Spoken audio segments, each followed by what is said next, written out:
Hello and welcome to our weekly insights this week with me, Omar Hamid. Before we start, let's first of all get our headlines.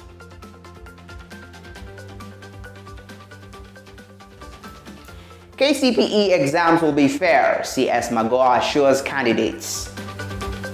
We support the court ruling on FGM women lobby groups. Gender Commission recommends 18 years as minimum age of consent. Welcome. Education CS Professor George Magoha has urged candidates to take the forthcoming exams seriously. Speaking at Kakamega Primary School, Kakamega County, while monitoring Kcpe rehearsals on Friday, the CS assured learners that the exams will be fair and questions are within the syllabus and in considerations of the learning ecosystem. Acting next CEO Dr. Mercy Karogo said she is confident that the 2020 Kcpe national exams will run smoothly. The examinations are set to continue despite the financial crisis brought about by the COVID-19 in some schools. Women lobby groups, FGM survivors, anti-FGM crusaders, and rights organizations have welcomed a High Court ruling upholding the criminality of FGM. The three-judge bench consisting of Justice Lydia Achode, Margaret Mwigai, and Kanyi Kimondo on Wednesday ruled that FGM has adverse long-term health effects. They noted that those who engage in the retrogressive practice slip through the hand of law enforcement agencies by leaning on type 4 FGM. The petition was filed by a Kenyan doctor, Dr. Tatu Kamau, who sought to decriminalize FGM for women aged over 18 years. She said women have a right to choose what they do with their bodies at that age. Dr. Kamau argued that the FGM Act forbade willing adult women from getting circumcised, and as a result, many, owing to the fear of legal crackdowns, sought dangerous backstreet services that continue to endanger their lives. On to other news. A report developed by Plan International Kenya and the National Gender and Equality Commission has put 18 years as the minimum age of consent towards canal knowledge. According to Plan International, Kenya County Director Kcpe, the report exists to protect and advance the rights of girls and boys from being taken advantage of.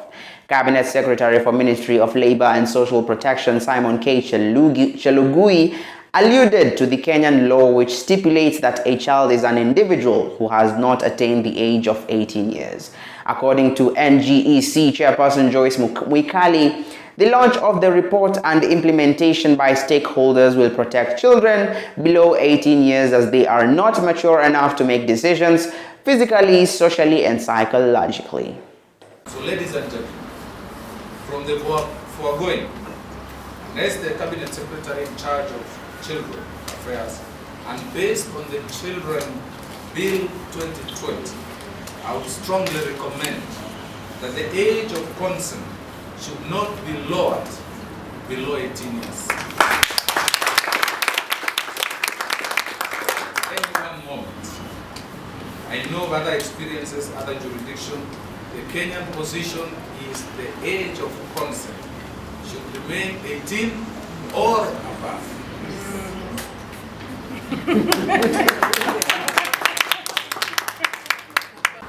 This report could not have come at a better time. It is at the right time when the rights of adolescent girls and young women have been shaken so deeply, especially during the lockdown. Sadly, we continue to see and witness a disempowerment of adolescent girls and young women continually. The voices of adolescent girls and young women in the report are critical. Indeed, I would argue they are essential, and it is essential that we take them seriously. We as Plan International, we pledge to work with all stakeholders and with all children, boys and girls, adolescent girls, young women, to ensure that their aspirations are met.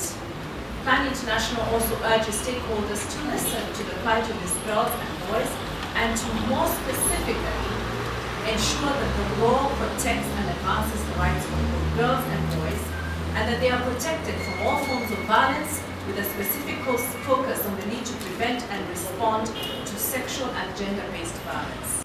On to the international news. Social media giant Facebook says it's exploring introducing a parent-controlled experience that allows kids to safely use the photo-sharing platform.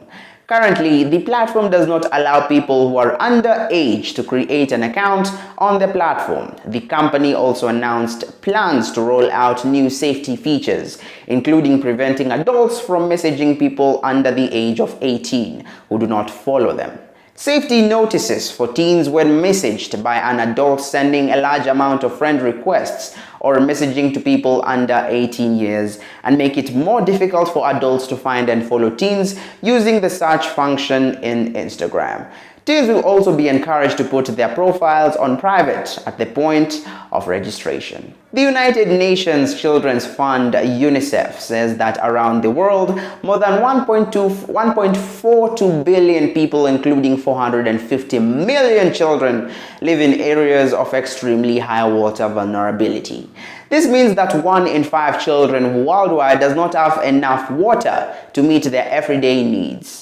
Communities living in these areas depend on surface water, unimproved sources, or water that can take more than 30 minutes to collect. The data shows that children in more than 80 countries live in areas with high or extremely high water vulnerability. East and Southern Africa has the highest proportion of children living in such areas, with 58% facing difficulty accessing sufficient water every day. It is followed by West and Central Africa, 31%, South Asia, 25%, and the Middle East, 23%. South Asia is home to the largest number of children living in areas of high or extremely high water vulnerability, more than 155 million children. That's all we had for you today, but for more information, find us at our social media platforms at Mtoto News or visit our website at www.mtotonews.com. My name is Omar Hamed.